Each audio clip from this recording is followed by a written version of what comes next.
I was homeless in San Francisco a few years back. If you don't know much about the homeless in this area, let me explain a little bit to you.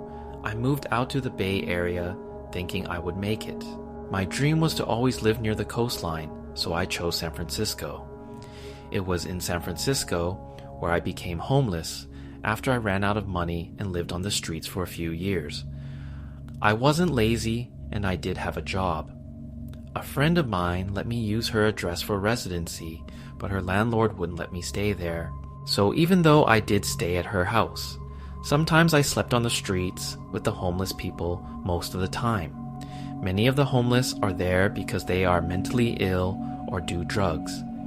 And then there are some of us who actually work for a living but still can't afford the crazy rental prices out in the Bay Area. I mean, who can afford a $2,000 to $4,000 per month apartment on a $10 an hour job? Am I right? Anyway, so we live in our cars or tents and shower at the health clubs that we have memberships at. We have cell phones and computers, use a free Wi-Fi from the libraries. We travel between different cities depending on the weather and if we have over-welcomed our stay. The city set up places to help us out while we're there, but resources are still limited. We're a tight group, watching over each other's belongings while we work. In the winter, we rent hotel rooms and share them because the homeless shelters are either always full or they have rules many of us don't want to follow. The shelters also have a lot of mean people in them. The mean people are able to stay because they chase us out. So that is a lowdown of the homeless situation I was in. It was cold and brutal, but if you can survive it, then you can pretty much survive anything. You have to be careful who you friend in these places because there are some very shady people out there who infiltrate the group. One of these people was my friend Tom. No, that's not his real name. I'm afraid to tell you his real name or he will try to find me. Tommy borrows my cell phone a lot. He always said that his battery had died and that he needed mine. And fortunately for me, I believed him. I think he was doing something like putting a rootkit on my phone so he could access it to give me commands and mess with my apps and text messages. It was after he started borrowing the phone as when I began receiving weird messages and pictures. One day, I was looking through my phone's picture gallery and I noticed some pictures of me that I don't remember taking. They were pictures of me posing for the camera. I mean, I admit I do take a lot of pictures, so it is possible I was just goofing off one night and don't remember. But then the air went stale as I stared at a picture of me sleeping. Did someone grab my phone and take a picture of me asleep? How? I have a wristband I attach to my phone when I sleep, so when no one steals it, the band isn't long enough to take a picture of me. At this angle, I started to go through more pictures and realized there were dozens of pictures of me sleeping in the hotel rooms we stayed at. There were pictures of me in the shower and on the toilet.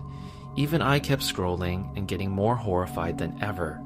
Some were blurry. It was the blurry ones above me the most. It always looked like there was another person with me in the blurry pictures. We were doing things that I don't remember ever doing. I was celibate during this time. I wasn't having sex with anyone that I can remember. Then there were the movies. Oh my god, the movies short clips of about 10 to 30 seconds each. There were weird background sounds of multiple people in these movies. Some of the voices were slow and demonic sounding. I couldn't really see what was happening because the movies were dark. It sounded like whips and chains being used on a woman who was moaning. I couldn't quite make out what was going on, except they always happened on the nights I had blackouts. Other movies involve people dressed up as guards or police officers guiding me into strange buildings, and then the lights would go dark. The same whipping sounds and demonic voices would happen and the movie would go blank. Yes, I said blackouts. A weird smell would permeate over our homeless encampment. They said it was a government official spraying for bed bugs, but I knew better. It was on those nights that I would sleep heavily, and I couldn't remember the night before I noticed. That was when the pictures and the movies would appear on my phone. It happened every month, and it was about the same time as the pictures. Then the other weird events started. Let me be clear, I don't do drugs. I have never done drugs. I might have gotten drunk with friends back in the day, but I have never done crack, speed, cocaine, meth, crank, or whatever. All of those other drugs are called. I did do pot once, and I didn't like it, so I never did anything harder. Even if someone was drugging me, I wouldn't know. But I can tell you that some nights of blackouts were more like dreams of me following some creature. It had a low, demonic voice that resembled someone slowing down a tape recorder. He looked all red with fiery eyes. I remember him giving me commands such as take off your clothes and lie down on your back. And I vaguely remember him tying me up while standing to some contraption and men coming into the room, but that is all I remember. I don't know what happened to me after that. I found text messages on my phone telling me to meet somebody called DDW, which was short for Demon of the Darkweb, at a certain time, and then the messages would disappear. Most of the images on the phone were taken during these times. It was almost like I was being hypnotized and told to meet him during these blackout nights. I also remember the messages would just disappear. So when I went to the police with my info, after realizing what could be going on, I had no proof. I had no one on my phone named DDW or Demon of the Dark Web, nor any messages of such. I started getting really paranoid. I thought the world was against me. I don't know if it was the mad zeal who were feeding me, or if it all was actually happening. Everyone I ran into seemed to be an enemy, even my friends. I went to the doctor one day because my lady parts were hurting and having problems. The doctor said I had contracted a couple of venereal diseases, but that I said that was impossible because I hadn't been sexually active with anyone. He snotted his head and told me to take some antibiotics and some cream. I started to wonder if I was just going crazy because no one believed me. And then one day, something weird happened. My friend went to go pay her phone bill, and the company said an anonymous source had paid for her. She was telling me it seemed really weird this happened, but figured it was just a mistake. The company wouldn't take the money back and said they had no idea who did it. And then she started getting phone calls for me. Personal calls. They had given her my old phone number of a cell phone I had lost and canceled. A few days later, some men in a black Mercedes-Benz started following her around town until she stopped the car in the middle of the street to confront them. They zoomed past her and she never saw them again. We both have dark hair, so maybe they were tracking my phone number and thought she was me. I don't know. I know I'm not crazy, but these are weird events that would happen, and they haven't happened since they arrested a man who joked about calling himself that weird name. The weird thing is, it didn't just happen while I was homeless. That is where it all started. When I finally saved enough money for a down payment for a place, I remember the dream still happening. I also found some really strange white powder in one of my bags. It wasn't in a baggie or anything, and when I opened it, a draft blew it all into my face. All I remember at that point was just staring into the wall like I was waiting for a command. The next thing I knew, it was 4 hours later, and I was still sitting there. It was crazy. I'm still scared, but nothing has happened since. I guess. Another weird time that happened after he was arrested was when I moved to Phoenix. At that point, I had enough at the Bay Area and moved to Phoenix for a while. I was sleeping in my new hotel room and smelled that funny sweet smell again. As I drifted off to sleep, I felt hands upon me to help me stand up and guide me to a car. I don't know what kind of car it was. All I remember is that it was a black sedan. They helped me into the back seat, and as I was told to do unspeakable things to this man, he started to tell me to never speak of what happened to me, and that I would be free of any of the followings again as long as I did what I was told. His voice was harsh and demonic, just like the one who was supposedly arrested. After he was finished with me, they guided me back into my hotel room and just left me there. I awoke the next morning with a taste of him in my mouth, and I was a mess. I took a shower and immediately left Arizona and went back to my hometown with my family where I would feel safe. This is the first time I have been back on the web since I moved. I haven't even touched a cell phone with data and access or even a computer since that time. I tossed all of my equipment and anything that could place me on the internet. My cell phone is a standard generic phone. Last night, I had a weird dream about all of these events that happened, and now I'm at the library searching for any other similar stories because I don't want to believe that I'm crazy. That is how I found the Darknet Horror Stories website, and I had to tell my story to everyone. He's still out there, and I'm sure they arrested the wrong person because of what happened to me in Arizona. Please be safe on what you're doing online and protect all of your information. Never ever trust anyone online. Have you ever done something so stupid that it turned around and bit you really hard on the ass? That is what happened to me. The day I stole a laptop at a coffee shop. I was broke. I mean really broke. I had lost my job about 8 months before, and I barely even had 3 months of savings when I lost it. This was back in 2020 when everything was shut down, so finding a job was hard. And since my job was a contract phone job from home, they wouldn't give me any unemployment. I was out on my own. I don't know why the company I worked at shut down, but I think the owner got COVID and suddenly we were all let go. I applied for many different jobs, but it seemed that all of the telecommute jobs were taken and the grocery stores in the area weren't hiring. All of the other stores and businesses were pretty much shut down. During my many walks at that time, 8 months into the COVID pandemic, I took a long walk to figure out my finances. I lived in a mobile home at the time, so I owned the house, but not the land. I had to pay for the land I lived on. I could sell the mobile home, but then I wouldn't have a place to live if I couldn't pay my lot fee. Though I'd be forced to sell anyway, I was so confused at that point. I was really hungry, and everything was closed except for this coffee shop I heard. The owner was a little rebellious and didn't shut down. I had just $10 more of cash from my emergency stash, and I was dying for a latte. As I sat there for 3 hours, sipping down my cold latte and nibbling at my muffin, I watched only 2 others enter the building and leave. One of them just grabbed a coffee, and another one worked on a computer for a little bit, then got busy on a phone call at the payphone of all things. He ran out the door so fast and zoomed off in his European sports car so fast he must have forgotten his laptop, because there it sat on the table. I waited for him to come back, or for the owner to at least clean up the table and take the laptop away to await its owner. But the owner was oblivious to anything else but the news of the pandemic.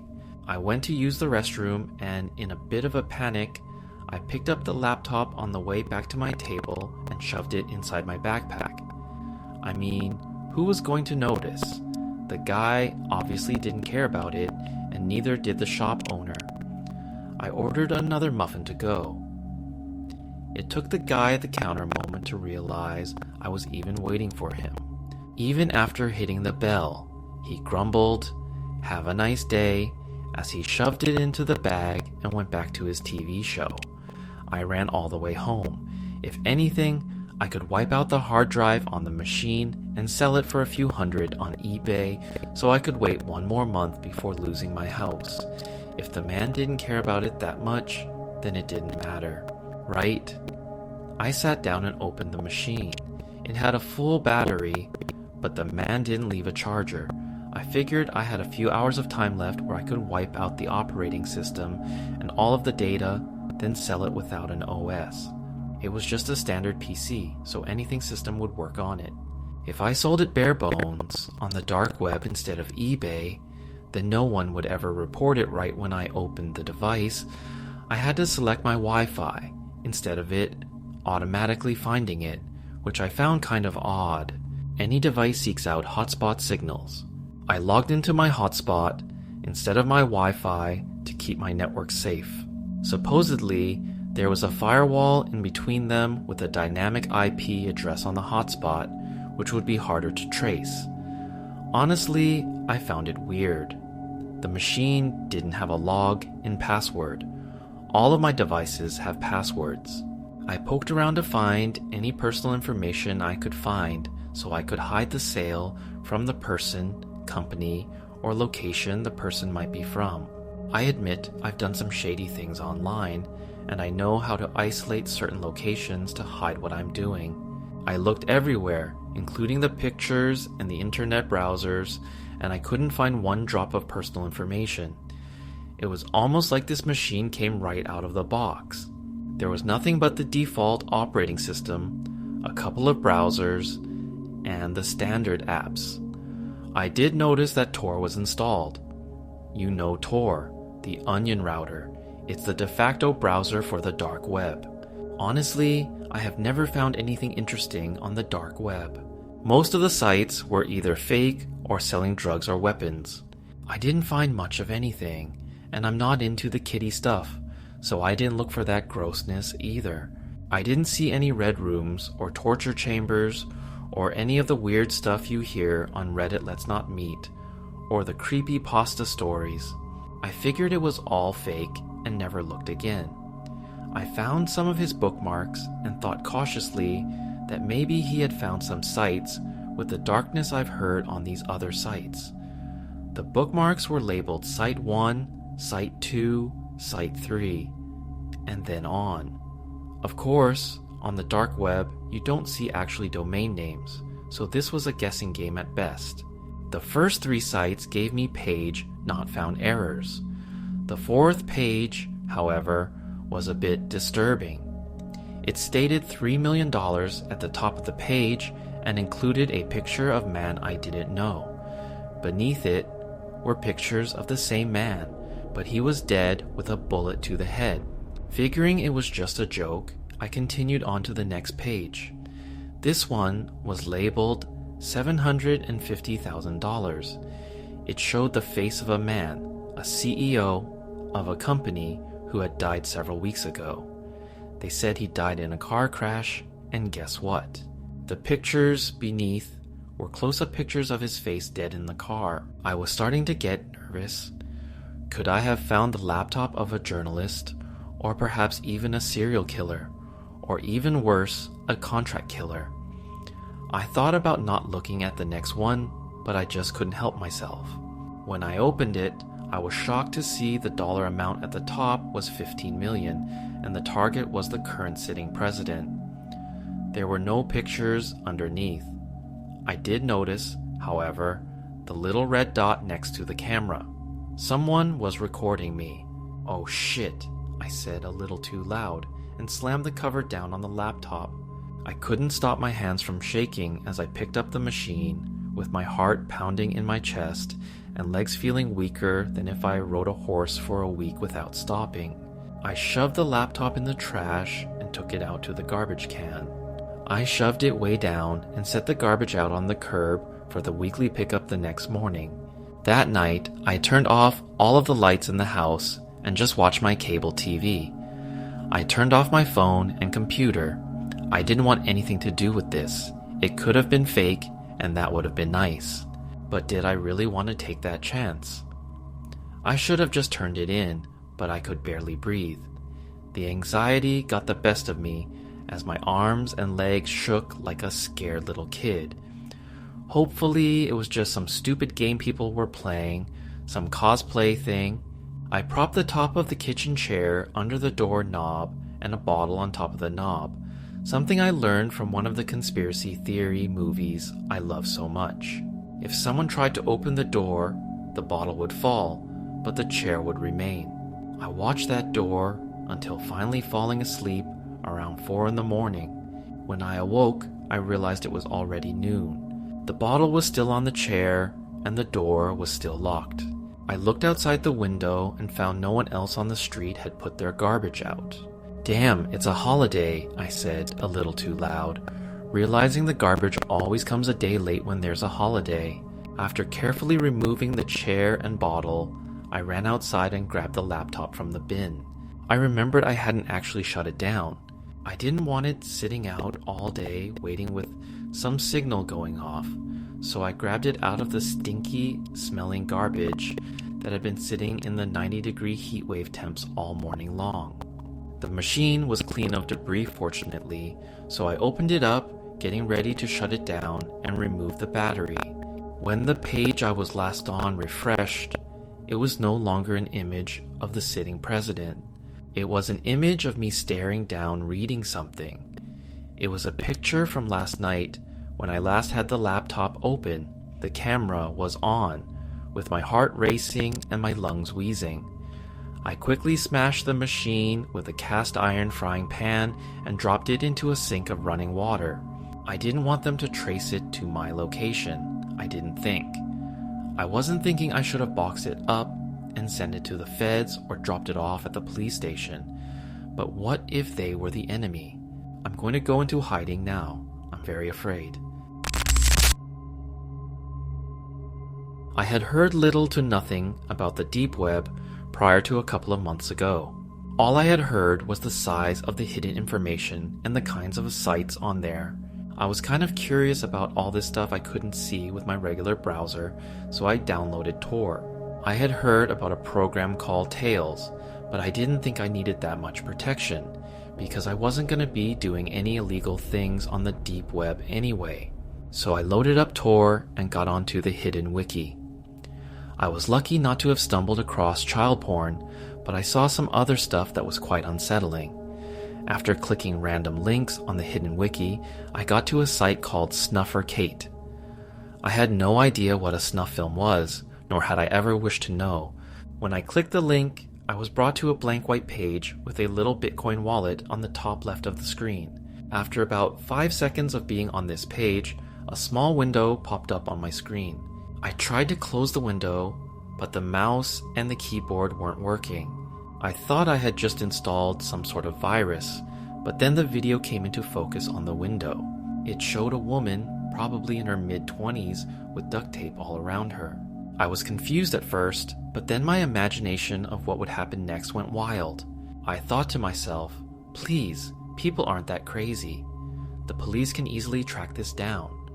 But then, a small, lean man with a ski mask on walked into the shot. He looked at the camera and gave a thumbs up and what looked like a smile from under the ski mask. He then laid the girl on her side, and a small chat box popped up. When I tried typing in it, it read, "Only administrators can chat." Then a message popped up by the name of Agent Chewing7. He said, "Kick her." Sure enough, the man in the video kicked her. He kicked her quite hard. Agent 907 replied, "Kick her harder. I paid a lot of money for this." Then it hit me. This is actually happening to somebody, and people pay to watch this. I went to unplug my computer, but then the man in the video paused and said, "John, don't be doing that." I was so confused and scared at the same time. I said, "How do you know my name?"